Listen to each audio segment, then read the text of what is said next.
So I will call tonight's meeting to order.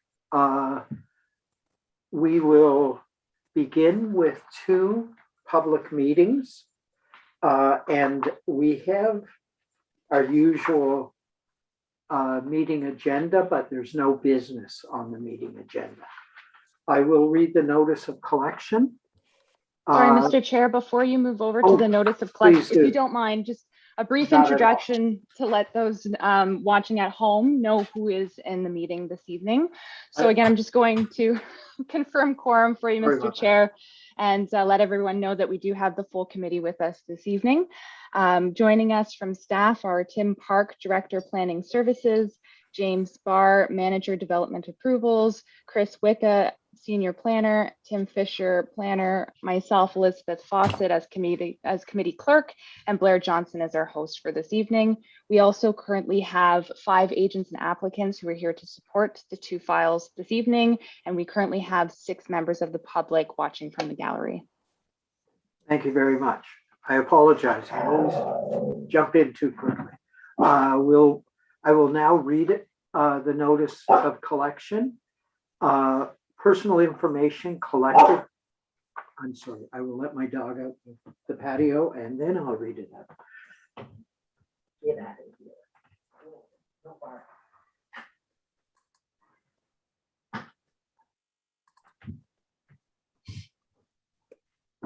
I apologize. I'm a slave to my dog. I will now read notice of collection. Personal information collected as a result of this public meeting and process is collected under the authority of the Planning Act and will be used to assist in making a decision on this matter. All names, addresses, opinions, and comments may be collected and may form part of the minutes, which will be available to the public. Questions regarding this collection should be forwarded to the Director of Planning Services. The purpose of public meetings is to present planning applications in a public forum and to give the public an opportunity to make representations in respect to the proposal as required by the Planning Act. Following presentations by the applicant, the meeting will be open to the public for comments and questions. Persons speaking at the meeting are requested to give their name and address for recording in the minutes.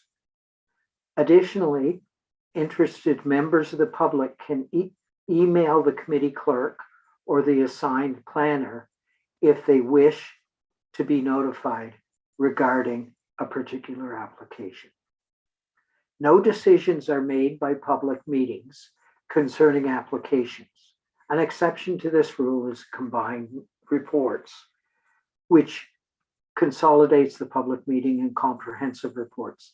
These applications are deemed by staff as straightforward and routine. There are none of those tonight. Public meeting reports are provided to inform the public about all relevant information. After the meeting tonight, staff will be considering the comments made by the public in their further review of the applications. When this review is completed, a comprehensive report will be prepared making a recommendation for action by this committee. The recommendation is typically to approve with conditions or to deny. The committee then makes a recommendation on the application to City Council, who has the final say on the applications. Following council decision, notice will be circulated in accordance with the Planning Act. If a person or public body would otherwise have an ability to appeal the decision of the Council of the Corporation of the City of Kingston to the Ontario Land Tribunal, but that person or public body does not make oral submissions at a public meeting or make written submissions to the City of Kingston before the bylaw is passed, that person or public body is not entitled to appeal the decision. Our first order of business tonight is in regard to 85 King Street East and 46 Simcoe Street. I'll turn to our city staff to just make comment on the process so far. Mr. Wick. Thank you. Through you, Mr. Chair, I have a preamble of my own here.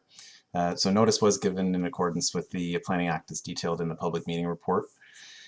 We've received 4 pieces of correspondence via email for this application to date. They're provided both as Schedule A to the reports and also as an addendum. This is a statutory public meeting held under the Planning Act. The purpose of this public meeting is for the applicant to present their proposal to the public and to Planning Committee. And the format of the meeting allows for members of the public and Planning Committee to ask questions of the applicant regarding their proposal and gives the applicant an opportunity to respond to those questions. As part of this public meeting, planning staff have prepared a public meeting report summarizing the proposal. It should be noted that no recommendations or decisions are being made this evening regarding this report.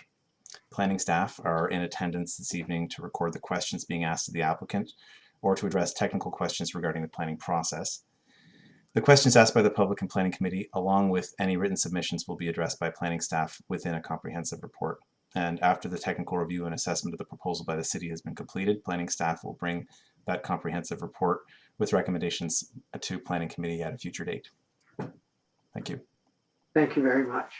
We'll now turn to the applicant or the applicant's planner to present.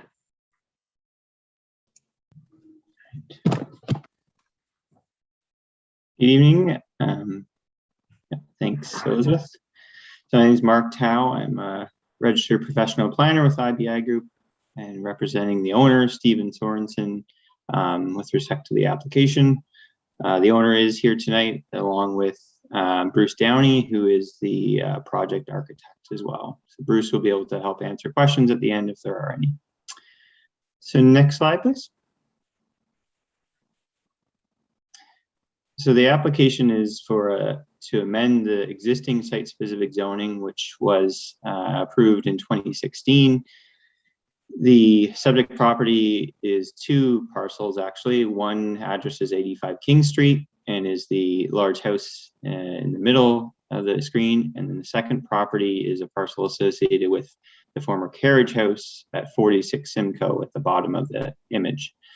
They both share access off of Simcoe Street, as noted on the image, the vehicle entry. The current zoning permits 3 dwelling units, including 2 in the house at 85 King and 1 in the Carriage house. There are no existing garages on the property. Currently, parking is purely surface parking close to the entry of the property. The property is designated under Part 4 of the Ontario Heritage Act, and Ontario Heritage Act approvals were received for the proposed garages last year. Next slide, please. The subject property is located on the south side of King Street East at the corner of Simcoe. It's located just west of the downtown, across from City Park and close to the water, particularly Kingston Yacht Club, which you can see from the terminus of Simcoe Street down to the water. Next slide, please. This is a picture looking at the property from King Street. So this is the original designated property, the original primary house on the property, 85 King Street. And next slide, please. And this is the former Carriage house at 46 Simcoe. So this is in behind the King Street frontage to the left. You can just see the gate and the stone wall that rounds most of the property, and access is to the left out onto Simcoe Street. Next slide, please. This is a view looking from the west to the east between the main building, the 85 King Street dwelling, and the Carriage house on the right-hand side. You can see out towards the street and the gate between the walls, and the garages, or the garages would basically be where this picture is taken from. Next slide, please. So the proposal is for 2 detached garages, one for 46 Simcoe and a two-bay garage for the dwelling at 85 King. So really one bay of garages for each of the 3 permitted dwelling units, 1 for 46 Simcoe, and then 1 garage bay for each of the 2 units permitted at 85 King. The entry would be off of Simcoe Street still, and then access would be between the two buildings, and then into the garage with space in front for maneuvering, etc. Next slide, please. So 4 areas of relief are being requested. 1 is for lot coverage for the accessory building. So the maximum lot coverage of accessory structures is typically 10%. The proposed detached garages are 12.5%. And maximum height of accessory structures is proposed to be increased from 8 to 8.2 meters from 4.6. And the side yard setback on the west side is proposed to be reduced from 0.6 meters to 0 to 0.3 meters. So 0 meter to 12 inches roughly. And I'll explain that in the image coming up. And then the rear yard is proposed to be reduced from 7.5 meters to 0.5 meters. And just to stop here and note that the subject property, although it's 2 parcels, it's in a zone, a site-specific zone from 2016 that is written such that both properties are considered as one property for the purposes of zoning interpretation. So that, for example, there's only 1 rear yard for both properties, which is the south property limit. And so it's considered or interpreted as one for the sake of zoning, just to for ease of interpretation and application. And next slide, please. So this is the architect's hand-drawn sketch of the proposed detached garages. In the foreground is a 1-story glass arboretum greenhouse for the structure. And then beyond that, you can see the 3 bays of the garages and an upper floor private amenity area associated with each of those 3 bays.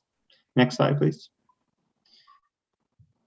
So the image here just demonstrates that the garages in the upper floor amenity area are meant to be inward focused, so into the site, so that they're not oriented outward looking, and that there's views into the common space or into the driveway areas of the properties primarily. And next slide, please. This is an elevation, so this is what you would see if you drove into the property and looked towards the garages. So there's 3 bays, each 20-foot doors, so you could have a vehicle, possibly physically, potentially 2, but there are no sheds or other accessory structures. So the intention of the owner is that each of the units would be able to store lawn furniture, bicycles, garbage storage, little snow removal machinery, etc. in one half of the garage, and the other half of the garage could be used for a vehicle for each of the units. And then the upper floor or partial upper floor is intended to be used for a private amenity area, etc., and access from within the garage. Next slide, please. So this is a view looking from King Street. So you wouldn't really see this view because there's a large hedge and fence along the property boundary with King Street. So if you're looking from the sidewalk, you probably wouldn't see much of anything because of the height of the hedge. This is a view looking south, and you can see your glass arboretum there, and then the second floor beyond. And next slide, please. This is the ground floor plan. So again, 3 bays for each of the garages, and then stairs going up to the second floor. I've labeled the setbacks just so you understand a little bit more easily what the setback request is. So there is an original, on the next door property, there is an original dwelling with a stone wall that's on the left side. And so the garage is proposed to be constructed abutting that wall with an open wall design, so that that stone wall could be maintained from inside the garage. And so because of that, the setback's supposed to be 0 meters at that point to provide some protection from elements for the wall, as well as to ensure that access can can be provided so that there isn't an intervening wall of the proposed garage limiting access to that. And then on the right-hand side, the setbacks proposed to be 0.3 meters, and that's reduced from a 0.6 meter requirement for a detached garage. And that's in line with an existing concrete wall that was poured with the intention of originally having cladding, stone cladding on that wall to emulate an extension of the original stone walls of the property. And then on the south side, so the left-hand side, there's a large, about 4 meter, 12-foot tall stone wall. It's about 0.5 meter thick. It's just similar to the east side, or sorry, to the west side of that portion of the garage. The garage is proposed to be built snug up against that wall, but with no interior walls, such that that stone wall is essentially the interior wall of the garage, and this would allow for ease of access for maintenance over time. And next slide, please. On the second floor, you see loft space. So this is going to be private amenity space. There's no dwelling units proposed on this in the second floor space, and that can be part of the site-specific zoning to prohibit any dwelling units, formal dwelling units in those spaces. The owner is not intending to create any additional dwelling units in that space. The property already is permitted to have 3 dwelling units, and that was part of the 2016 rezoning. And so on the second floor, you can see that that 0.3 meter 1 foot setbacks maintained on the west side, but then it expands up to 0.7 meters where it abuts the original garage of the adjacent house, and that will allow for access for maintenance, et cetera, at the second floor. And then on the on the left-hand side, the setback of the second floor of the garage is proposed to be about 4.5 meters from the building wall to the property line. There is proposed to be a pergola and just a roof-covered porch, not enclosed, occupying a portion of that flat roof on the second floor on the left-hand side. And next slide, please. So in terms of site context, for those of you familiar with the area, you'll know it's part of the Old Sydenham Heritage Conservation District. These really 2.5 blocks from Emily Street over to Ontario are occupied by a variety of original and many designated structures. The subject property is outlined in red. To the right of that is another very large property with a designated structure or designated property itself that recently has gone under extensive renovations and an addition. And then other properties in the neighborhood have seen some change over time, but you can still see a lot of original coach houses and other structures that would abut original or existing lot lines, similar to what's proposed and similar to what's around the subject property. Next slide, please. So this is the view of the property on the left-hand side, and then the abutting large dwelling that was recently renovated and expanded, 8183 King on the right-hand side. Next slide. In the top image is the view down King Street between Emily and the next street over to the east. So these are some of the larger original designated properties. And the bottom image is one of the side streets off of King, and you can see, for example, on the left-hand side, one of the original coach houses, 1.5 stories on the left-hand side that is built along the property line, similar to the subject property and several others in the neighborhood. Next slide, please. This is a view down Simcoe Street towards the water, 2 large dwellings, including the subject property on the right. And then you can see the taller apartment building just beyond the trees on the left-hand side. And next slide, please. And further down the street, again, the apartment building on the left. So on the right-hand side, there's the opening in that stone fence. The stone wall on the right is the subject property. So this lines much of the property on the east, south, and west sides. And then next slide, please, would show 3 row house units immediately south of the subject property. And next slide, please. So in terms of site context, we looked at, what's the range of lot coverages, lot areas in the neighborhood, and particularly really these 3 or 2.5 blocks, discounting the large apartment building to the south or to the east on Ontario. So the subject property and the one immediately next to it at 81 King are roughly about twice the size of most of the lots along King Street. And the lot coverage ranges from 27.5% up to mid 40s, so 45% thereabouts. The subject property, when combining the dwellings and the garage, would be about 40.7%. So within the range of lot coverage found along the King Street corridor in this area. Next slide, please. So this image just illustrates a number of existing would have been formerly carriage houses. Most of them are original structures or older structures, and these are all built along current lot lines. So you can see that it's quite typical in the neighborhood to have larger structures along the property lines. Most of these identified have garages on the ground floor, and then upper floor other living space or accessory living space. Most of them are 1.5 to 2-story structures. There's a 1-story structure immediately to the south serving the townhouses, which is garages. So you can see this portion of King Street has this retained heritage with these various accessory coach house structures, garages, etc., along lot lines, often associated with stone walls or original stone buildings. Next slide, please.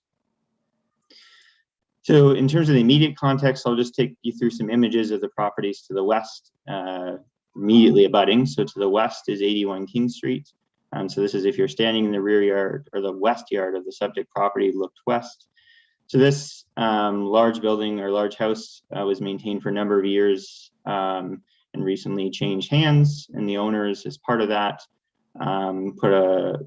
did a large investment in the property, including rehabilitating and doing an addition on the front with the garages.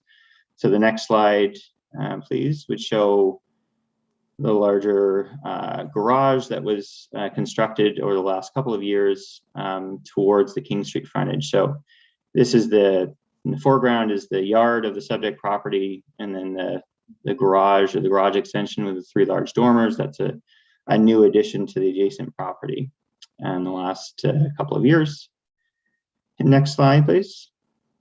So part of the character, I guess, you'd find in the neighborhood is there are a number of rooftop decks, balconies, etc., that would provide views, particularly to the water, because it is within close proximity to Lake Ontario and to the yacht club. So the next door property, 81 King, has it's called a crow's nest, I understand from the architect, providing a view to the water. Next slide, please. And then the 3 townhouses to the south, they all have rooftop decks at the second floor or third floor level, again, providing views into their yard, but primarily, presumably, to the water to the south. And next slide, please. And there's just standing in the rear yard or in the west yard of the subject property. You can see again some of these decks providing those views out and around and predominantly to the water. Next slide, please. So just on that note, as identified earlier, the proposed garages or detached garages on the south end, so this would be next to the stone wall and next to the townhouses on Simcoe, there is a small open air deck on the second floor level, which would provide a view both to the water and also into the subject property yard. And also, it would provide a view across the rear yards of the dwellings to the south. But as identified, this seems to be a fairly typical condition in the neighborhood where there are these upper floor decks providing views across yards to the water and around the neighborhood. Next slide, please. So again, just the image of the proposed dwelling or proposed garages and upper floor amenity. That it's meant to be kind of an inward looking design with really windows focused towards the site and toward the yards. Next slide, please. So I'll quickly go through the policy and the zoning and wrap up in the next 5 minutes or so.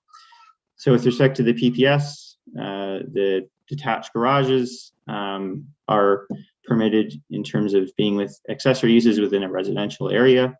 And we're of the opinion that satisfies the policies of the PPS. Next slide, please. With respect to the official plan, it's designated as residential. Accessory uses such as detached garages are permitted in terms of a use within the residential designation. Next slide, please.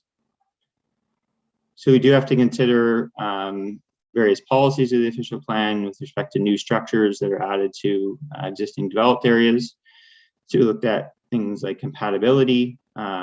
We found that the heights, as shown in some of those images of other coach houses, detached garages in an area, the height's consistent with that range of 1.5 to 2 story. Detached garages, coach houses in the area. Reduced or 0 meter setbacks are quite common in the area as well. And the property is surrounded by stone walls as well as fences and hedges, which provide some screening. The garages are intended to provide for the functional needs of the site users. There's no garages currently, and the garages would be intended to provide parking and storage for the permitted 3 units, not 4, but 3 units on the property. And it also satisfies the cultural heritage policies as considered in part through the previous heritage approval. Next slide, please. So we also looked at the Old Sydenham HCD, and there are some specific policies that would apply there. And the proposed garages do satisfy those in terms of the heights and the locational criteria for detached garages or for new accessory structures. And next slide, please. So with respect to the zoning, as I said, it's located in a site-specific A zone, which was enacted in 2016. We're proposing to maintain that existing zone with some modifications. Next slide, please. And so those are the 4 identified earlier in the presentation. Next slide, please. So we feel that the proposed amendments are appropriate. We'll note that, similar to the expanded attached garage that was built next door, which are permitted to be within 0.6 meters, so 2 feet at a height of up to 10.7 meters. This type of built form is contemplated even at a reduced setback of 0.6 meters, or even less. We saw a number of examples of 0 meter setbacks in the neighborhood where coach houses, et cetera, were built on the lot lines, and even the original garage of the next door building and the original structure at 46 Simcoe, the coach house, is also built on the lot line. So in terms of the built form, and we feel it's consistent with the character of the neighborhood, will avoid negative impacts. There are mitigation measures really in the form of the fact that the property is well screened by original stone walls, hedges, et cetera, which do provide for some natural screening, along with the fact that they're part of the heritage character of the streetscape. So next slide, please. So in conclusion, we feel that the application is consistent with the PPS, conforms to the policies of the official plan, and is compatible. And we also feel that it represents good planning and is in the public interest. So if you have any questions at this time, I or Bruce Downey, the project architect, would be happy to take this. Thank you very much. I will now be going to the public for an opportunity to ask questions or make comments. I will just remind the public you should identify yourself and your address, and then you're free to make comments or ask questions. Those will be collected by the proponent or the proponent's planner, and they'll be addressed en masse at the end. So I will turn it over to Elizabeth, our clerk. Could you, are there any members of the public waiting? Thank you, Mr. Chair. We do have at least one hand raised. Before I go to them, I'm just going to remind members of the public that we do rely on the raised hand function should you wish to speak during this portion of the meeting. Therefore, if you have a question or a comment for this application, please raise your hand in Zoom. This is located in the center of your screen when you move the mouse over the Zoom window. Mr. Chair, I'm going to start with Mark and Julie Derbyshire. So the floor is yours. Thank you. Thank you. Can you hear me? Yes, we can, loud and clear. I love this modern technology. So thank you for the opportunity to speak with you this evening. I'm Mark Derbyshire, and I'm here with my wife, Julie, and we're the owners of 81 and 83 King Street East, the neighbor that directly adjoins both 85 King and 46 Simcoe. And we're here tonight to oppose our neighbor's application to build a 6-car garage directly along our shared property line. Now, I've submitted a letter to the city and to this committee, so I'll take the letter as read, and I won't go off all those points. While we have many concerns, our primary concern are setback and height. We object to reducing the setback to almost nothing from the 1.2 meters the bylaw calls for. Now, I know the applicant is suggesting that the setback requirement is 0.6 meter, but that requirement needs a double check, I think. Section 5.17 of the bylaw requires a setback of 1.2 meters for a rear yard, which I think this is. We also object to increasing the maximum height from the 4.6 meter, as stated in the bylaw for accessory buildings, to the 8.2 meters that our neighbor is requesting. These are significant increases by any measure. We believe bylaws are in place for sound reason. And while I acknowledge exceptions are sometimes required, the requirement to overturn them should be high and with the support of all affected parties. And this is not the case in this instance. The setback requirement to us is for our privacy, for our ongoing maintenance of our own property, and to protect the value of our home. We in no way want any new structure to be attached to our house, plain and simple. During our own recent works, the city was very clear that setback bylaws between neighbors was important to be maintained, and so we did.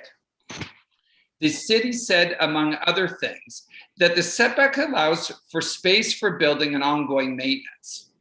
While having extra space added to our own carriage house would have certainly made for a far more functional space, we nonetheless appreciate the setback for ongoing maintenance of our property. And this has never been more relevant than in recent days. Our family room at the rear of the back of the house that was built in 1841 has no setback, and Mr. Sorensen refuses to allow any access whatsoever to maintain our roof and siding, which leaks water every time it rains. This has now unfortunately become a legal matter. So to me, it clearly underscores why a proper setback is essential. We believe our neighbor's desire to have a 6-car garage in downtown Kingston doesn't warrant the rezoning of the property. In our letter, we suggest some possible compromises, including reducing the size of the proposed new garage.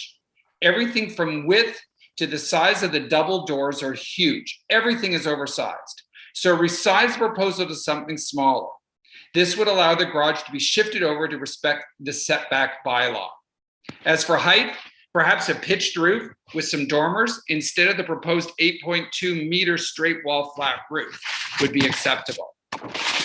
Changing the roof design, along with maintaining setbacks, would also eliminate the proposed cantilever over our family room, which we can't even get our heads around how anything could attach to our own property and how this would be acceptable to anyone. We also urge you to explore some other red flags around this application. Lot coverage, lack of soft lawn landscaping, in today's eye, not what was done 100 years ago, but what is done more recently. The fact that 85 King Street East and 46 Simcoe Street are separately conveyable parcels, and how a decision today will impact the future of this property if it's sold as separate parcels, and how rezoning this property could set precedent to permit oversized accessory structures with reduced setbacks. The city is seeing more and more accessory dwellings constructed in rear yards based on the city's direction to encourage additional residential units. Although this isn't proposed to be a separate residential unit at this time, Those buildings are restricted in massing and height due to potential adverse effects on adjacent properties. With all that said, my wife and I, as neighbors directly adjacent to this property, strongly and in quite fact adamantly oppose this application as presented. Thank you for your time this evening. Thank you very much. Well timed. I was about to give you your 30-second notice. I knew you'd be watching the clock. Thank you. Any other hands up? Thank you, Mr. Chair. At this time, I don't see any other hands. Perhaps we could give a final call to those who are still with us. If you wish to speak to this application, please raise your hand in Zoom so that we may call on you. Again, that is located in the center of your Zoom window when you move the mouse over your screen.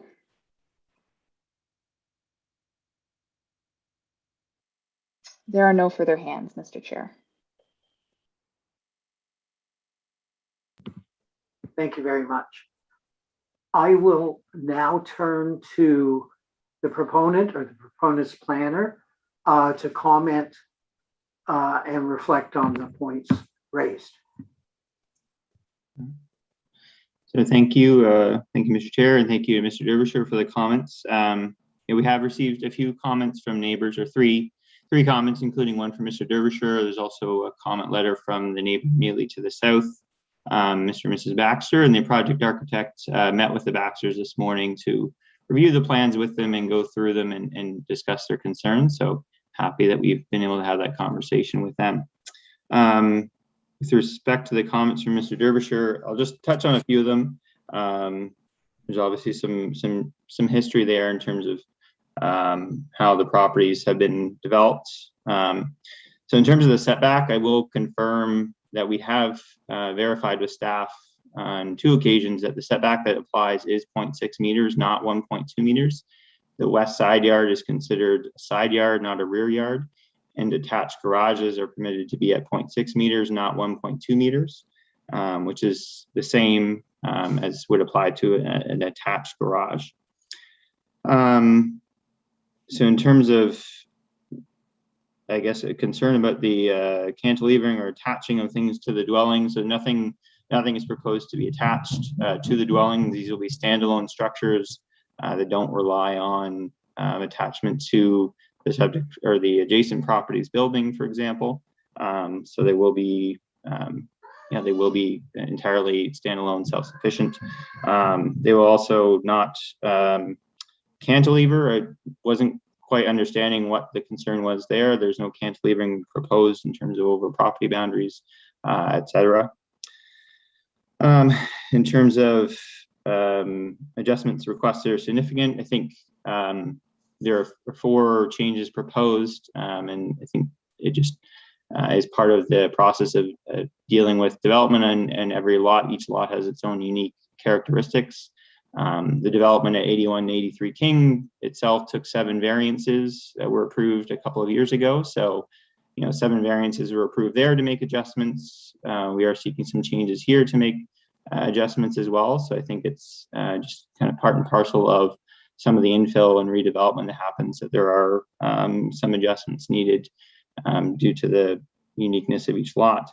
The reduced setback along the west property line we think is appropriate because we're still allowing for maintenance of the properties in terms of exposing the interior of the walls, the stone walls, so they can be maintained over time.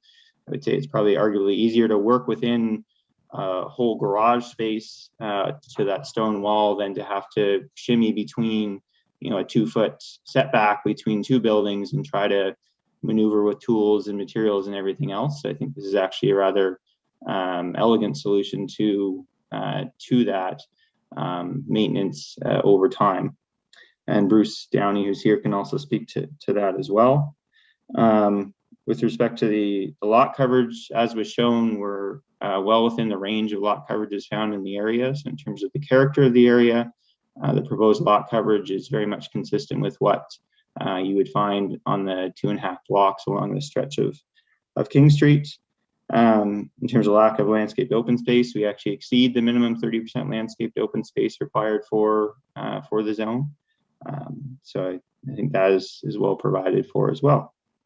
And I think that was it for me, but I'm not sure maybe if Bruce, if you have anything else that you'd like to add, or otherwise we can wait if councillors have any questions about maintenance, etc. We can wait till then as well.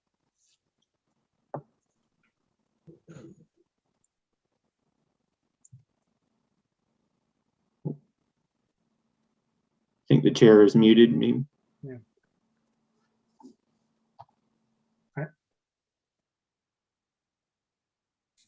Councillor Neal, I'm sorry to interrupt, but we can't hear what you're saying. I'm so used to being muted, but my dog's barking. Forces me to turn it off. The floor is yours, Bruce. Okay, thank you. Thanks, Mark, for going through those points.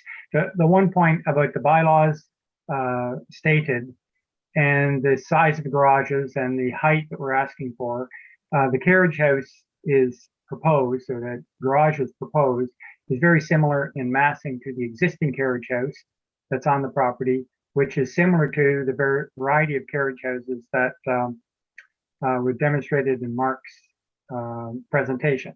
So the bylaw might relate specifically to a garage structure, but carriage houses in the historic ward like this one are generally much larger mass, and this one is consistent with those historic massing. Thank you. Are there, I don't presume, oh, somebody has their hand up. I'm sorry, is this a member of the public? Counsel for the applicant, legal counsel. Okay. Just very brief, if I may. Okay, in future, you should raise your hand during the public portion. We don't normally allow rebuttals or both sides to speak in the public meeting. Sorry, I'm affiliated with Mr. Tao and Mr. Downey, and on their same side. Okay, I will recognize you, but normally we don't end up with 3 or 4 speakers, but I will recognize you this time. Go ahead. And Mr. Chair, I'll be very quick, and thank you for that. Just noting that both Mr. Tao and Mr. Downey have focused in on land use planning matters, and some of the submissions are relating to matters that are not land use planning matters. There was a reference to legal issues, and there's issues of trespass and such. Not relevant to planning committee, and again, encourage everybody to focus in on the planning merits as Mr. Tao and Mr. Downey have spoken. Thank you. Thank you. And the committee is well aware of our parameters to speak to land use planning only. So thank you. So I believe we're finished with the public portion, Elizabeth. So we'll now turn to members of the committee who wish to make comments or to ask questions. Yes, Councillor Sanik, followed by Councillor Kiley. Thank you, Mr. Chair. Through you, I read in the letter in our edits that there was the question, though, that the units above the garage are blocking the views from the next door neighbor in their carriage house, right, from the Derbyshires. And so I just, Mr. Tao, in your responses, can you just go over the answer again with like your plan, the plan as it is right now? It is blocking the view out the windows from the carriage house right next door, or is that not true? Thank you.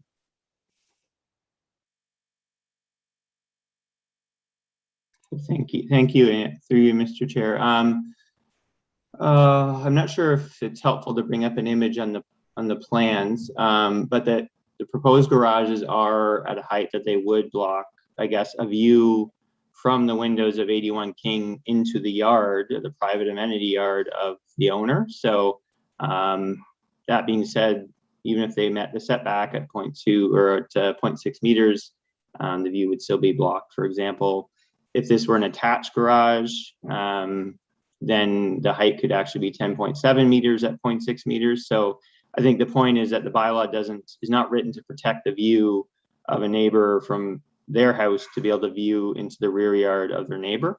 So I think there's still access to light. Light would still come in through those windows, but it wouldn't be necessarily direct sunlight, and it certainly wouldn't be providing a view into the rear yard. I think if you saw on the slide,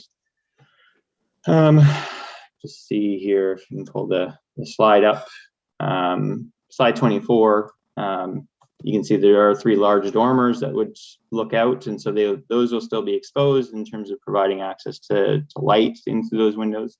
And there are also 3 large dormers on the opposite side of that roof that would also provide light into the same interior space. So I think the owners of the adjacent property would certainly have views out of the dormers on the other side into their own yard. And the proposed garages would not block light, but they would certainly block the view into the subject property's yards and deck.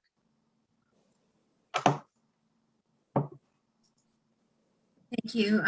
So just to staff, because I know we don't ask staff questions during the public meetings, but if that could be noted in the minutes, and if it can be addressed in any way when the comprehensive report comes back to planning committee, or if that's just the way it is when you build a, like when you build a condo, and if a condo goes up next door and suddenly you don't have a view, that's just really unfortunate. I wouldn't be happy if that was my house. Thank you. Garage, honey. Thank you. I also believe I saw Councillor Kiley's hand up. Yes, Mr. Chair, before I do, I don't know if I've misseen this, but I thought that Mr. Barr's hand was also up. Perhaps he wanted to add something. Thank you, and through you, Mr. Chair, I was just going to clarify, we do have staff here this evening listening to the comments, and those will be reflected in the future comprehensive report. Thank you very much. Go ahead, Councillor Kiley. Thanks, Mr. Chair. Through you, I wanted to ask the planner a question about the proposed height. So nearly doubling what's allowed, but what is the current height of the structure? Of the existing carriage house that we saw on your earlier slides. Maybe I might defer to Bruce there if you want to speak to the 46 Simcoe carriage house. I believe you designed it to match. Yes, it's in the order of 23 feet, I believe, in height. I haven't actually looked at that section in some number of years since I worked on that portion. But this particular carriage house was meant to be similar to in that form. It's a little bit taller, but it's very close to the existing carriage house size. I guess what I'm trying to get at, and if you could just confirm either way, then perhaps Mr. Downey, that what's proposed is similar to what's already existing on the site. Is that correct? Is that fair? That's correct. That's correct. Okay, that's helpful for me to think through this, but I'll just leave it at that for now. Thanks. Okay. Thank you. Any other member of the committee wish to ask a question? Seeing none, seeing Councillor Hutchison's hand slowly moving up. The floor is yours.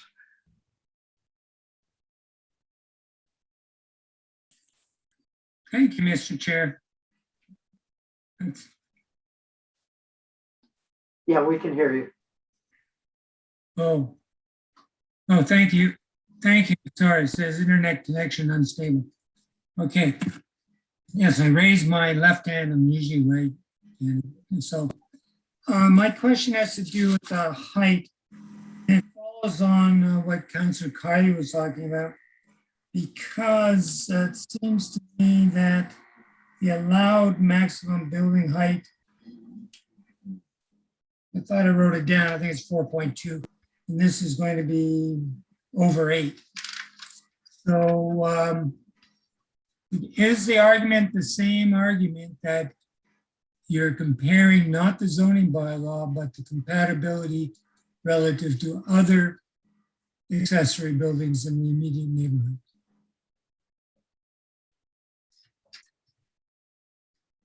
Thanks for the question through you, Mr. Chair. I'll maybe start and then Bruce can maybe speak to it from a heritage compatibility standpoint. So I think since we're requesting a zoning bylaw amendment to allow an increase in height, the onus is therefore on us to justify why that's appropriate. And I think primarily the reason why we think it's appropriate is in large part because that type of detached accessory garage structure is very consistent with what's found in the neighborhood, whether detached or attached. The building next door had a large 3-bay garage attached, added to it in the last couple of years at 10.7 meters or thereabouts. So that's the maximum height in the A zone for an attached garage. And then there are a number of detached garages, carriage houses, etc., within these 2.5 blocks. And so for that reason, we think the increase in height for these detached garages is appropriate because it's compatible with the character of the area. The lot coverage is in line with what's permitted in the area. The FSI as well is below 1.0, even if you include the attached garages, or detached garages. So in terms of an overall change to the character and the overall massing on the property, I think it's compatible with what's in the neighborhood. And then from a heritage perspective, maybe Bruce, if you just want to just quickly speak to how that was assessed. Sure.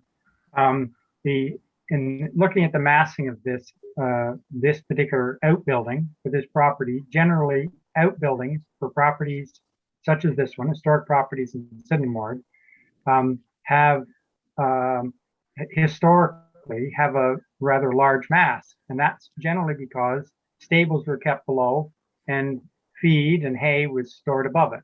The carriage house, for instance, the original carriage house for 8183 King, which is in the southeast corner of that property, is the same height as the structure that we're proposing, and as is the carriage house on 85 King and the variety of carriage houses shown by Mark Tao.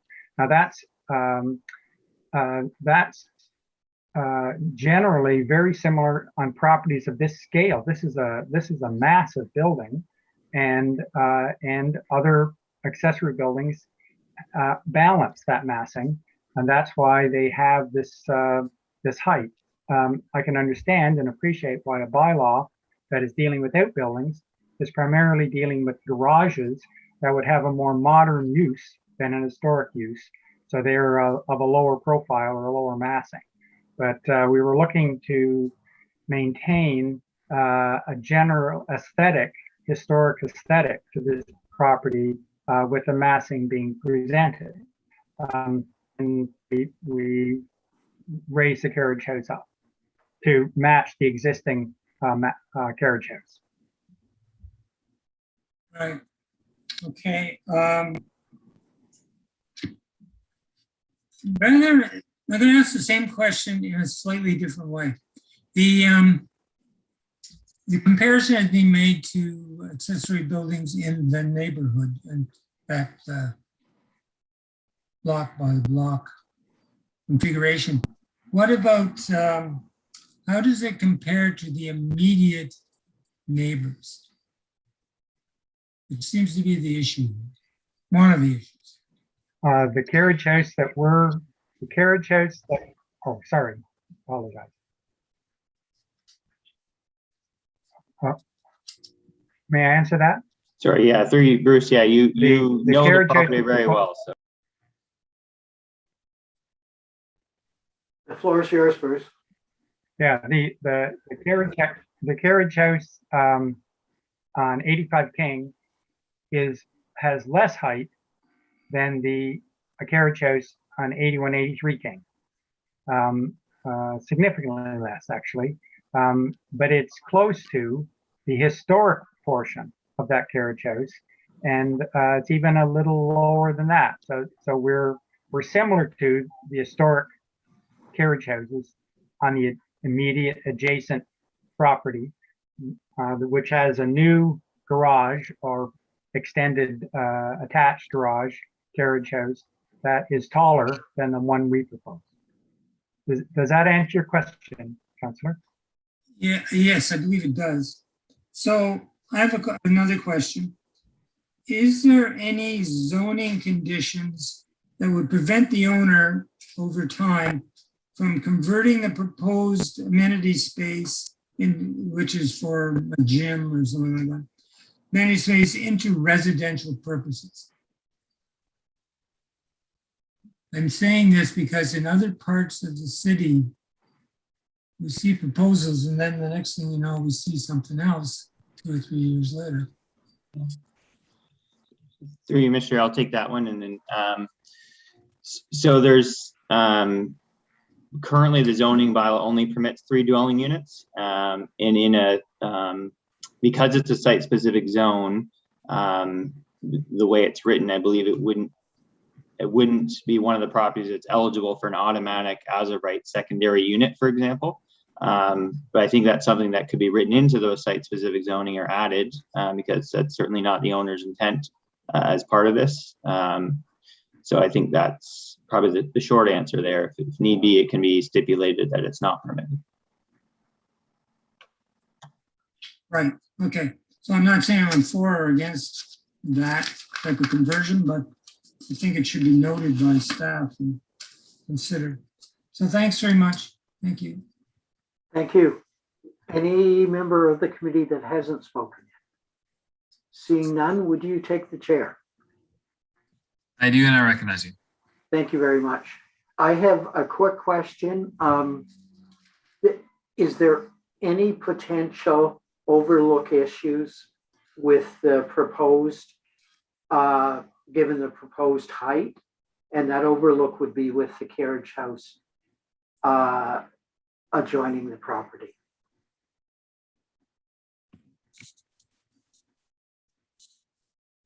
Mr. Tower, Mr. Downey. Yeah. Sorry, just struggling to unmute. Just through you, through you, Acting Chair. The second floor, there is an upper deck, I guess, on the second, on the south side, the left-hand side of the proposed garage, if you're looking at it. So there is an upper floor open air deck that does provide a view south to the water, similar to the other rooftop decks in the area. So that would also provide a view, if one wished, into the rear yards of the townhouses to the south. So I think that there is that I guess, opportunity. But in looking at that, that seemed to be, I guess, a type of view found in the neighborhood because residents wanted to create views to the water. So I think that's the one view. Otherwise, all the windows are inward facing, I guess, inward looking to the property. And Bruce, I'm not sure if you want to touch on that. You did talk to the neighbors who owned the property to the south. So I think there's some dialogue there in terms of helping them understand what that design looks like and how that would function and what the view would or wouldn't be.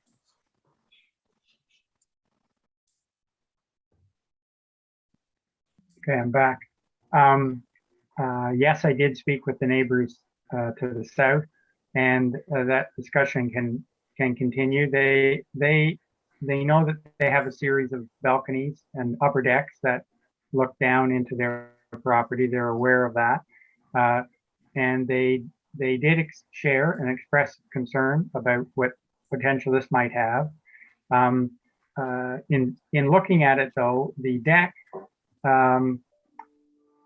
presently is there or is created because I wanted to keep the second level, the mass of the building, back from the property line.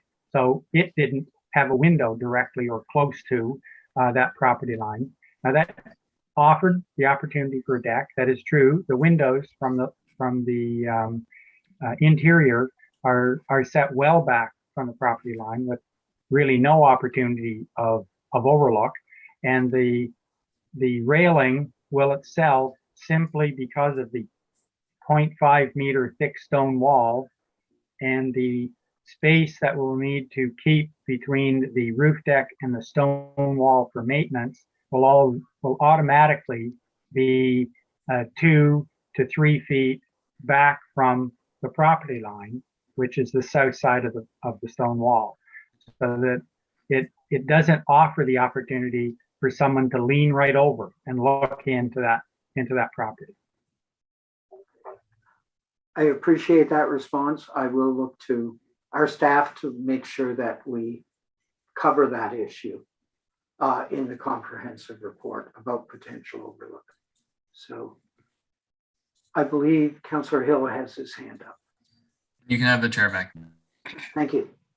Councillor Hill, you're right. Thank you. And through you, Mr. Chair. So I'm just trying to get a sense of, like, from a historical perspective, I guess maybe Bruce might be the best person to answer this, but because the carriage house here and the carriage house on the adjoining property are taking up a lot of property and substantially changing kind of the look of those properties. So the carriage house on the adjoining property do you know if that was an original sort of rebuild carriage house, or is that a new addition to that building?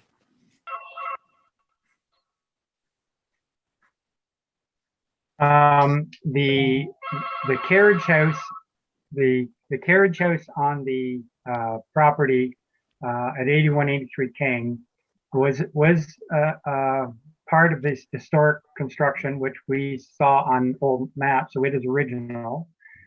It did have a link that attached it, a one-story link that attached it to the main house. So it, once upon a time, may have been a separate structure. The front portion of that historic carriage house was altered in order to make the connection to the extension of the carriage house. That's what appears to have happened.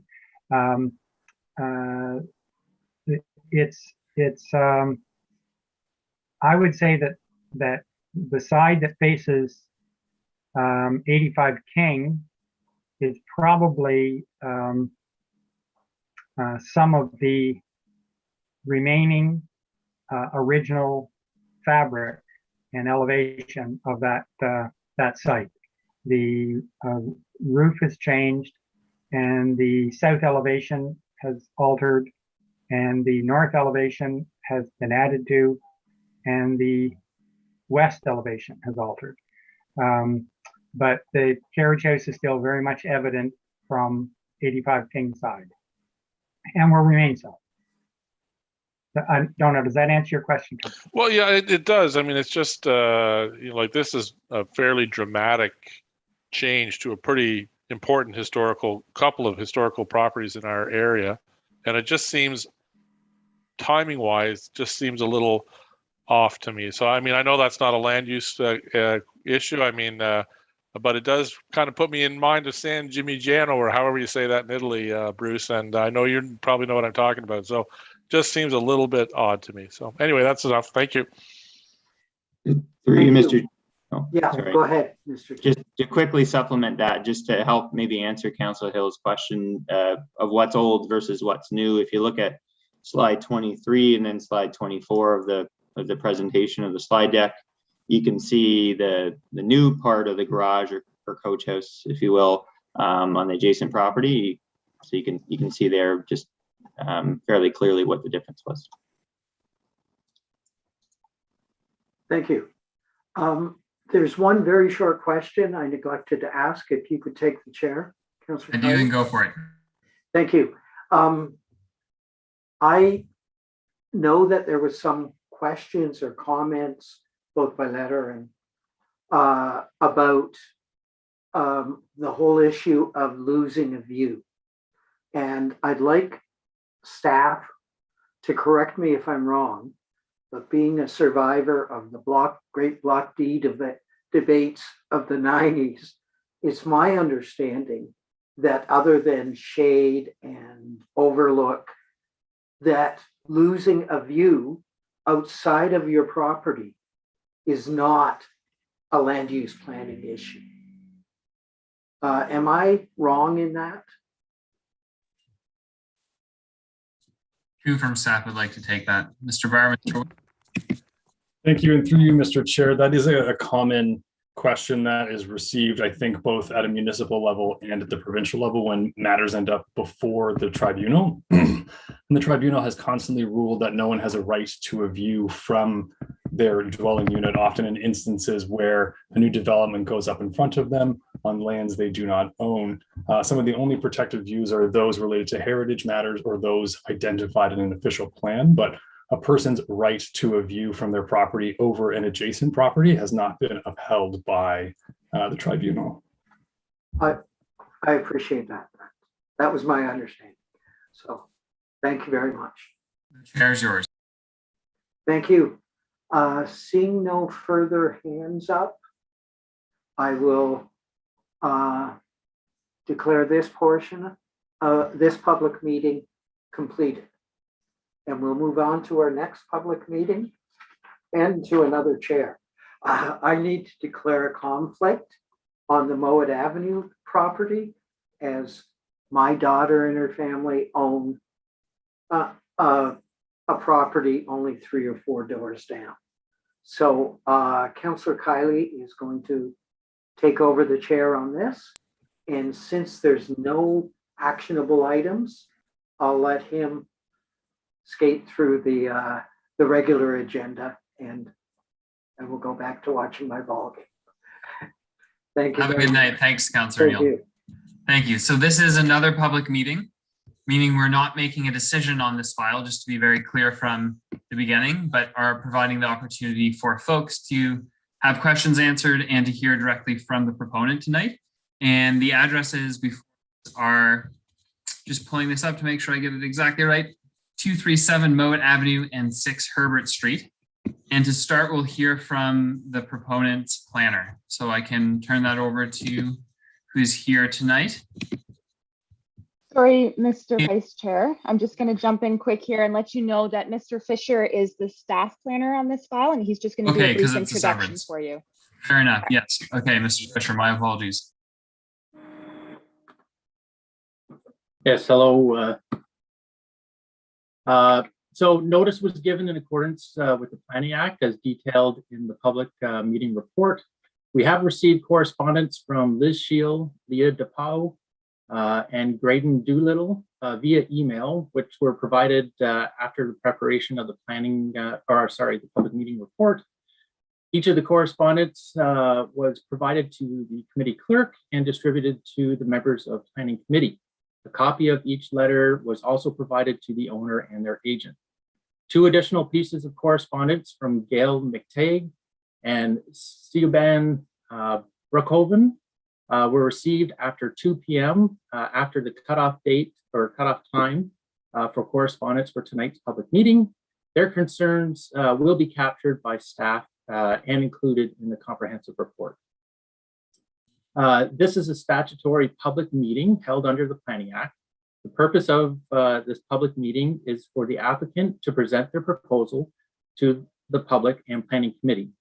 The format of this meeting allows members of the public and planning committee to ask questions of the applicant regarding their proposal and gives the applicant an opportunity to respond to those questions. As part of this public meeting, planning staff has prepared a public meeting report summarizing the proposal. It should be noted that no recommendations or decisions are being made this evening regarding this report. Planning staff are in attendance this evening to record the questions being asked of the applicant or to address technical questions regarding the planning process. The questions asked by the public and planning committee, along with any written submissions, will be addressed by planning staff within the comprehensive report. After the technical review and assessment of the proposal by the city has been completed, planning staff will bring a comprehensive report with recommendations back to planning committee at a future date. I'll leave it in your hands. Mr. Fisher, and looking to our clerk, do we have a proponent's planner here? Yes, Mr. Vice Chair, Carolyn Ross is joining us this evening. Oh, hello, Mr. Ross. I'm sorry I missed you. I believe you're muted. All right, I'm good now. Excellent. Okay, thank you. Thank you for the opportunity to speak tonight. My name is Carolyn Ross, and I'm a planner with RFA Planning in Belleville. Our client purchased 237 Mowed and 6 Herbert Street in 2005. The properties were separate parcels previous to 2005. However, once the owner purchased the properties, they merged on title, and so now the two properties became one. So that's the property fabric that we're looking at now. You see the subject lands outlined in red. That's just one parcel as it is today. If I could have the next slide, please. So the owner has made an application for consent to separate the two properties such that the lot fabric will revert back to how it was pre-2005 conditions. So this is really a technical application.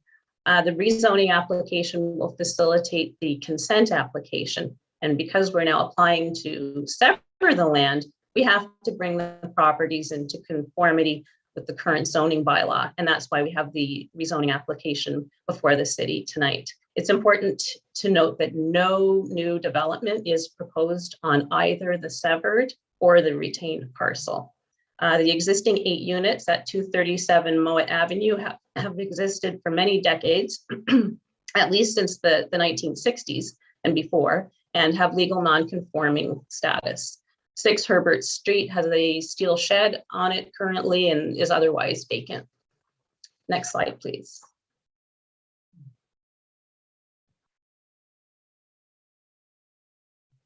So the rezoning application was submitted January 2020. It was a different rezoning application, and that asked for a rezoning for 6 Herbert Street to permit 4 townhouse units. Now the owner has carefully considered all the feedback from that public meeting and the neighbors and has revised the application accordingly. So now the plan has been modified to maintain the existing A2 zone on 6 Herbert Street. Only a single detached unit could be accommodated on that site. The lot would have sufficient area and frontage to meet the requirements of the zoning bylaw. No development of the site is proposed at this time. The application before you proposes to rezone the land at 237 Mowed Avenue from A2 zone to A2 zone with special provisions. And the special provisions would recognize the existing use and location of the building and parking area as it has existed for over 60 years. No new development is proposed on that site either. Next slide, please. So the requested special provisions for 237 Mowed are an 8-unit multiple family dwelling is requested to be permitted, and that's what's existing. Required parking spaces shall be 1 space per unit. The parking spaces shall be permitted in the front yard, and bike racks shall also be permitted in the front yard. The maximum parking surface shall be 136 square meters, and the side yard setback for the landing and stairs greater than 1.2 meters in height shall be 0.3 meters, and that is on the north property line. So these special provisions recognize the use of the property as it has existed for many decades. Next slide, please. So after extensive consultation with city staff over the last several years, improvements to 237 Mowed are proposed. And if I could outline those improvements, the north gravel driveway will be removed and grassed. 8 Swedish aspens will be planted along the Mowed Avenue frontage to buffer the parking area from the streetscape. The parking area will be moved approximately an extra 3 meters from the street line. The parking area now is, I believe, about 0.6 meters from the street line. So now it would be roughly 3.6 meters. Bike racks would be added under the covered porch. The parking spaces and driveway aisle will be designed to city standards and meet the zoning bylaw in terms of length and width. Sidewalk will be constructed across the front of the building to connect the parking area to building entrances, and that will improve safety on site. There is sufficient area on site to accommodate any required parking spaces, so there is no need to utilize Herbert Street for parking. The garbage and recycling containers can also be readily accommodated on the property within the side yards. So to sum up, approval of the rezoning application will allow the consent application to move forward. If the applications aren't approved, then no changes and improvements to the site would be required. So this provides an opportunity for the city to request the lot improvements shown on this parking plan. And it's also an opportunity for the city to regain a building lot that it otherwise lost in 2005.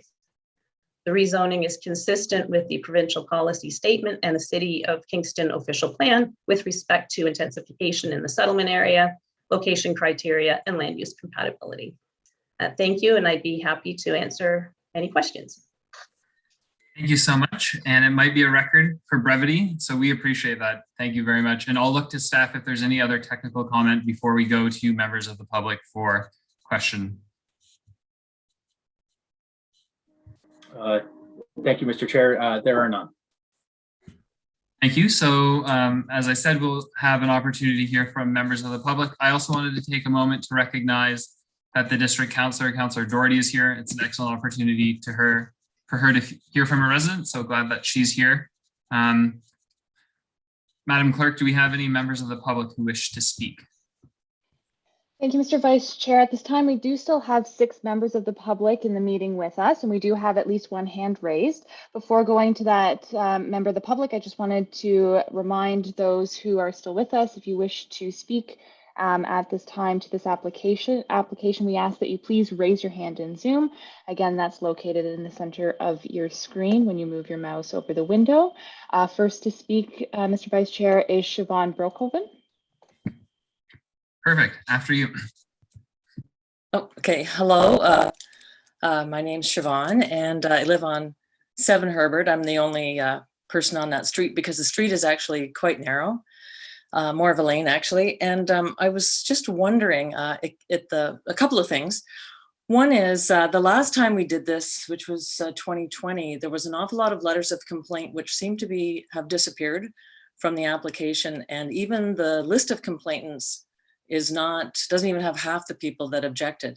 I was wondering if when you object in person, like orally at the meeting, is that recorded, or do you have to write a letter in order to get on that list? That's the first thing I'm wondering. And also, I think there's only 7 apartments there. 15 years ago, Jim turned this basement apartment that didn't really have a good ceiling height, that probably wouldn't meet the standards for an apartment, into a laundry room. So I think there's actually only 7 apartments or dwellings in that building for 15 years. So I'm kind of concerned that you're going to approve 8 when there's really only 7. And it's supposed to be only 1 dwelling per property. So for me, that's just way out of line. So of course I'm objecting to removing the only lawn that 7 or 8 families have to use. And for me, this pandemic has really demonstrated that everybody needs green space. It doesn't matter whether you own the property or whether you're renting, because quite frankly, the rents there are more expensive than my mortgage. So they pay, and I don't understand why the city would cut off the only yard that they have, which they're using, because I see a badminton net out there, and I see a patio and a barbecue, and I see a little dog play area, and that all goes away for 8 units. And not only will it's an 1800s farmhouse, and now it's just going to be a paved front yard and then no backyard, no side yard. It's way out of line with all the neighbors, because all of us have very extensive gardens. It's a very historic neighborhood. And I think we would be changing the neighborhood dramatically if we remove that green space. The city talks about a canopy. They talk about, biking and walking to work. But if we take away what's beautiful about this historic area, I don't think that helps. And I'm really concerned about green space. And I'm also concerned for the people that live down the hill. There's flooding issues because it's a hill and it goes down. And if that is all paved, that front yard, I just think it's gonna make it worse for the people on Hatter. And these were things that I addressed in 2020. And now when somebody goes to the site, nobody can actually see my comments or anybody else's comments because they've all been removed. And this is the same application. The number's the same. So I don't understand why all those objections were removed that people can't see. I was about to give you your 30-second warning. So if you have a concluding comment, you can wrap it up now, or if that's it, that's good too. I'll be writing a letter too, but I think that's it for now. And I really am curious about those complaints disappearing off the site and if they can be restored so that we can see how many people have objected. Thank you. So we will hear from all members of the public before we give a chance for the proponent to respond. And I'm sure city staff too can add context as needed. So Madam Clerk, do we have another member of the public who wishes to speak? Yes, Mr. Chair, next to speak is Mr. Powell. Hello, I'm Siobhan's neighbor. I'm going to apologize in advance. I have an 18-month-old and a 7-year-old with me here, so there might be some background sounds. I'm also sharing many of Siobhan's concerns. The multi-dwelling is actually, it's a converted farmhouse. So it's not a conforming multi-unit place. And I think it's already beyond the capacity of the 2 yards. So it's an illegally created multi-family dwelling, and it has more people in there than you should have on the 2 lots. So I'm fine with the idea that you grant the apartment so long as it keeps the green space so that the density remains at the level it's supposed to be or closer to the level it's supposed to be. Or you sever the properties and you require that they bring down the number of families in the apartment. I'm also concerned with the images of the changes to the parking lot. I can see it's an improvement, but what we already have is not an ideal situation for that parking lot. So it might look better, but it's still problematic that it's a parking lot in front of the apartment where it's not supposed to be. And it doesn't leave the tenants with a lot of green space compared to what they currently have. So that's where my main concerns are around density and the use. And I do object to them calling it a vacant piece of land because it's used as a yard. And I think that's disrespectful to tenants to talk about something that they use for their well-being as something that's vacant.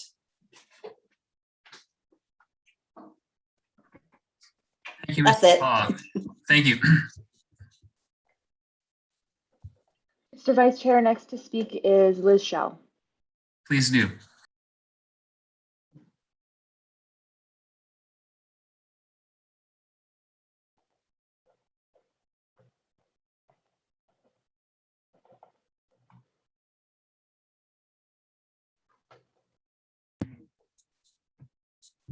I do hear some sound, but Michelle, we can't hear you if you're speaking. Maybe you try again.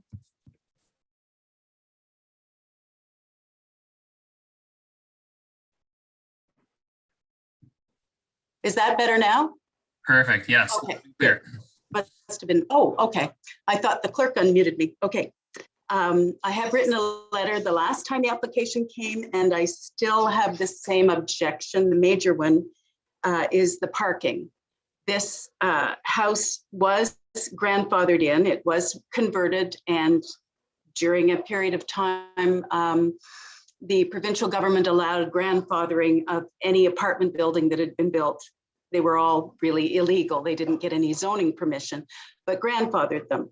But as far as I can tell from this application, the parking was not grandfathered. And that's why the owner is asking to have the front yard rezoned to allow what is there now. And that's what I'm objecting to most clearly. I do know from living in this area that often two parcels of land are purchased by the same person in order to rearrange the parcels. So you may have one big one, one little one, and you rearrange the lines so that you have two medium size so that you can maximize what you can build. So even though the comment is that the property on Herbert is to be severed, to revert, as far as I know legally, that piece of property could actually be severed to be a little smaller to allow a driveway for backyard parking or side yard parking. And that's one of my questions to the proponent and staff. Is that true, that really that property doesn't have to revert to what the size it was, it could actually be changed. So I think that's basically it. The parking issue is major on a street, on a suburban street. I don't object to a house being built on the what winds up being the severed portion, but I do object to the parking all in the front yard. He has a certain amount of parking that is allowed already in the front yard, and then all the rest of it that's there is not permitted. And I must admit, now that I've learned so much more over the years, if I'd known I could have objected years ago, I would have, because it's always been an eyesore and never maintained, but mostly it's been an eyesore having all these cars parked in the front yard, plus at the moment, a big commercial vehicle as well on the side. I think that's it. Thank you. Thank you, Michelle. Madam Chair. Mr. Vice Chair, we still have two hands raised. Next to speak is Tony Nickus. Hi, I'm Tony Nickus, co-owner with my brother Jim Nickus, who placed the application here. Can everyone hear me? We can, after you. Can you hear me now? Yep, we can hear you well. Okay. I just wanted to clarify for Siobhan, because she said there were 7 units, but there are actually 8 units. And we also are neighbors, so I can take her over and show her if she would like. That was the main reason that I raised my hand, but now there's a couple of other things, because there is an existing backyard, be it shallow, so there would still be green space on Mowed Avenue. There would still be an amount of green space on the front yard as well. Mr. Nickus, I'm just going to interrupt you for a second here. Yes. With no disrespect at all, I'm glad to have your perspective on committee tonight, but perhaps you could hold the responses until we have heard from all members of the public. That would just make things a bit more efficient, and you and your planner could tag team at that time. Is that okay with you? Okay, that's fine. Yeah, we'll come back to you for sure. Madam Chair, perhaps another member of the committee, or rather the community, would like to ask a question. Thank you, Mr. Vice Chair. Next to speak is Dave Findle. Yeah, as a lifelong resident and owner of property in Portsmouth Village and on Mowed and Francis Street, I'm very pleased to see the plan of changing the front parking lot. I think it's adding the green space is going to improve the view from from Mowed Avenue, making it much more pleasurable to see when you walk by and drive by the location. And like it said in the initial plan, this was 2 properties 15 years ago, so I don't even know why they have to go through this process. It should have been just a rubber stamp going forward, but it was always a two properties since the 60s when my uncle lived in the building and I lived on Francis Street. So I'm in favor of the rezoning. Thank you. Mr. Findle, before you hang up, can you just give us your full address, please? We need that for the record. 260 Mowed Avenue. Thanks so much. Mr. Vice Chair, we don't currently have any further hands at this time. Perhaps I could do a final call before returning to Mr. Nickus to continue his responses. Absolutely. So if there's anyone else who wishes to speak to the application who has not yet had a chance to, if you could please raise your hand in Zoom so that we may call on you.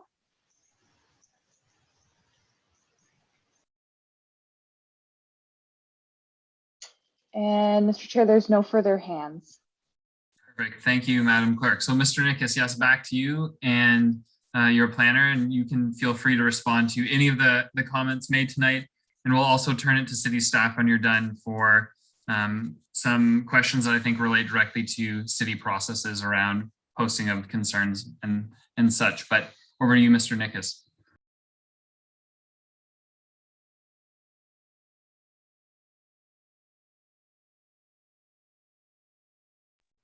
Or Ms. Ross, you're free to start as well. That's up to the two of you, but the floor is yours. All right, thank you.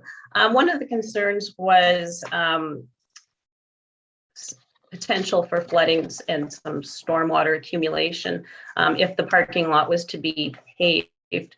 But it's the intention that it would be a gravel surface, so it would be permeable. And also, I believe initially with the first application a couple of years ago, there were no issues raised from municipal staff regarding stormwater. So that will be fine. In terms of green space, we're adding green space, probably about 1,800 square feet, maybe, with the fact that we're closing the north driveway. So there'll be that much more green space added to the front compared to what's currently there. And also with what's proposed, the landscaped area, the percentage of landscaped area exceeds the minimum requirements of the zoning bylaw. So again, there'll be more green space than what the zoning bylaw actually allows. In terms of the parking in the front, it's what has existed for decades. We are improving it so that the streetscape is much more aesthetically pleasing. There'll be trees, more grass. And also the official plan does allow for parking in the front of a multi-unit building. And that's partly what prompted this front yard parking plan to basically bring that area, the parking area, into conformity with the policies of the official plan. It sets out a number of policies and you have to make sure that the parking is not a hazard. It doesn't cover the entire yard. The spaces meet the zoning bylaw minimum requirements.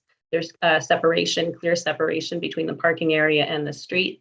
So we have, in consultation with the city, developed this plan to meet the official plan policies that would permit a parking area at the front of the building.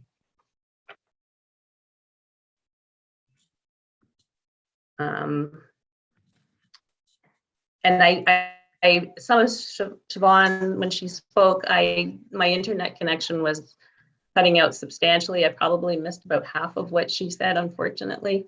So I'm not 100% clear on what her concerns were. I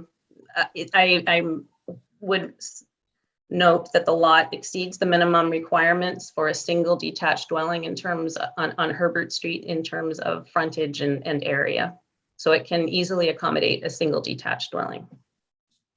All right, thank you. So if I could, then I'll let you know what I have in my notes from her comments. Okay. Heard about whether or not past complaints on this file have been registered as part of this process. And maybe, Ms. Ross, we could actually turn that to city staff to answer how that works. I think that would be more appropriate. So do I have a member of staff who could speak to that?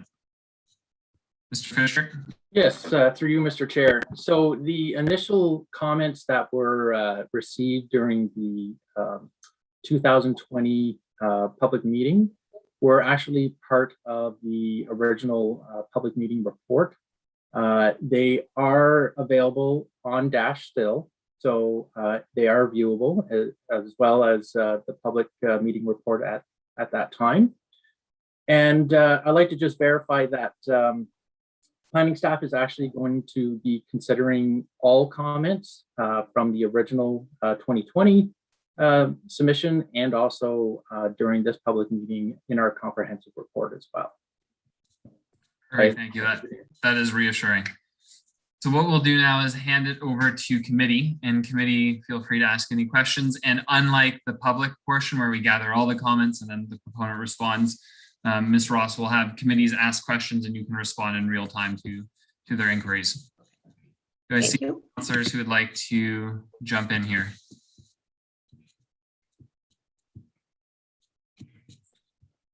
Going once. Going twice. Sorry, I'm just toggling my screen here to make sure I can see everyone. 3 times. All right. So at that, Madam Clerk, I believe this public meeting is over with a reminder that there will be time in the future for this file to be reviewed again by the committee. Thank you for your time. Thank you. And others who participated. And we'll move into our regular agenda of Planning Committee. So I will ask for the meeting to be called to order. Could I have someone to approve the agenda, please? Councillor Hill, seconded by Councillor Osanik. All in favor? Oh, sorry, I see the clerk and she's going to tell me that it's as amended. This is as amended, just to be sure. With the addendum. Thank you, Mr. Chair. Yes, my apologies. And now I'm in gallery view. I can see everyone. So we'll do a vote on that. And that passes already. Confirmation of the minutes. Can I have a mover, please? From the September 2nd meeting. Councillor Osanik, seconder. Oh.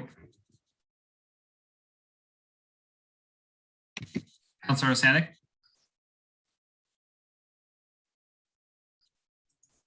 Sorry, I forgot I wasn't there, so I can second the minutes, but Oh, thank you. can't move them. Councillor Thank you. Hill will move and Councillor Osanik will second. All in favor? That passes. Disclosure of pecuniary interest. We had Councillor Neal do that earlier. We have no delegations, no briefings, no business, no motions. Are there any notices of motion? Seeing none. Correspondence as recorded here and in the addendum. Our next meeting is on, I believe, Madam Clerk, this has changed from what our agenda says. It's on now Wednesday, the 13th of October. Is that correct? Yes, thank you, Mr. Chair. Actually, that would be the special meeting that is going to be, public notice will be provided to the public on when the special meeting for the new zoning bylaw project will be heard by the committee. The next committee meeting will then be its regular meeting on October 5th. That's not right, October 7th. Thank you for clarifying that. So if anyone is following, it is a bit different than what's said. October 7th, that's excellent. So motion to adjourn. Councillor Hill, Councillor Hutchison, all in favor? Thank you, everyone. Have a great night.